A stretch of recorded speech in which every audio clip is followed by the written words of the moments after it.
Të dashur shqiptar, ky është një moment madhështor, sepse sot po regjistrojmë live mënyrën se si unë i regjistroj filmat në YouTube. Dhe ndjekësit e mi po shikojnë se si bëjnë këto filma pa redaktim fare. Dhe do doja të shpjegoja fjalën simblos. Do thot koshere, zgjua, në gjuhën pellazge, e sigurt. Pra janë lokalizuar të gjitha fjalët pellazge, sepse ato janë gjetur në fjalorin e Aleksandrisë. Do të thënë, pellazgjishtja është folur deri në shekullin e 6 të erës sonë. Merrim frym thellë. Pellazgët kanë ekzistuar në Greqi. Dhe fjalët e pellazgjishtes janë në gjuhën greke. Janë përfshirë në greqisht. Ky ka qenë parashikimi im. Këtë parashikim unë e kam bërë dhe për fjalët e ilirishtes. Kam thënë që të gjithë informacionin që kemi ne për ilirët, e kemi nga grekët. Po përse interesoshin grekët për ilirët? Pse nuk u interesohen për latinët? Perandoria më e madhe të gjitha kohrave. Nuk ka fjalë të latinishtes në fjalorët Aleksandrisë. Përse pellazgët? Për çfarë arsye? Pra grekët dyshonin që pellazgët janë një fis helen. Ata nuk e dinin për gjuhët indo-europiane, nuk e kishin idenë, por e kuptonin ngjashmërinë. Përse do thoni ju? Emrat në gjuhën pellazge dhe në gjuhën ilire lakohen një lloj si në greqisht. Pra, fjala koshere, simblos, është emër i gjinisë mashkullore. Në pellazgjisht, dialekt grek i folur në Thesali. Merrni frym thellë. I vetmi ndryshim midis gjuhës greke të lashtë dhe greqishtes moderne është ky. Është reduktuar rasa dhanore. Pra, nga 5 rasa kanë mbetur 4. Po është e njëjta gjuhë.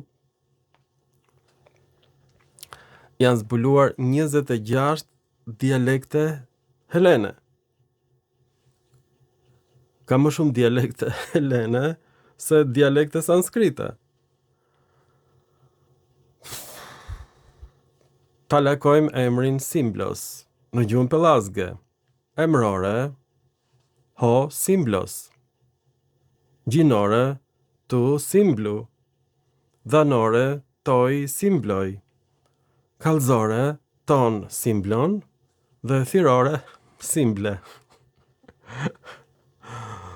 Unë kam marrë parasysh fjalën ilire lembos. Ilirët thjesht hiqnin formën e trajtës së shquar. Ho lembos, ata kthyen në lembos. Ky është ndryshimi midis ilirishtes dhe helenishtes. Është e njëjta gjuhë. Pra, në thirore, simble, është një lloj si lembos në thirore, lembe. Dhe shqiptarët kanë marrë thirorin e greqishtes dhe kanë bërë emër të gjinisë femërore. Lembe ilire. Nuk gjej dot fjalë. E njëjta gjë ka ndodhur pra edhe këtu, simble, thirore. Është fjalë greke më. Nuk ja kanë gjetur dot etimologjinë, po e pastaj. Është fjalë greke. Nga që si ja gjejnë dot etimologjinë e quajnë para greke. Çdo me thënë para greke, të gjitha gjuhët kanë të njëjtën moshë. Nuk ka gjuhë më të reja dhe gjuhë të vjetra. Kjo është fjalë emërore në greqisht. Ho simblos. Gjuha pellazge është gjuhë greke, a kuptoni apo jo? Po ashtu edhe gjuha ilire ose illyristi. Ne nuk e dim cila është origjina e gjuhës vendase, domethënë të popullsisë së skllavëruar. Dyshohet që ishin arvanitas. Kjo është e gjitha. Kështu i dashur pellazgu ti thua vetesh pellazg, është një lloj sikur të pëlqej ty eposi i kreshnikëve serb, dhe një ditë ta quash veten serbo-pellazg. Pra ty të pëlqen Iliada, dhe të duket vetja pellazg. Është e natyrshme, është vepër artistike, e bukur. Një ditë njerëzve mund t'ju pëlqej në punë si pallatit të ëndrave të Ismail Kadares, dhe ta quajmë veten shqiptar. Kur do vi ajo ditë? Pra do të krijojmë vepra të bukura si Iliada, që njerëzit ta quajnë veten pellazgo shqiptar. Ju falenderit për vëmendjen dhe mirupafshim në filma të tjerë shkencor.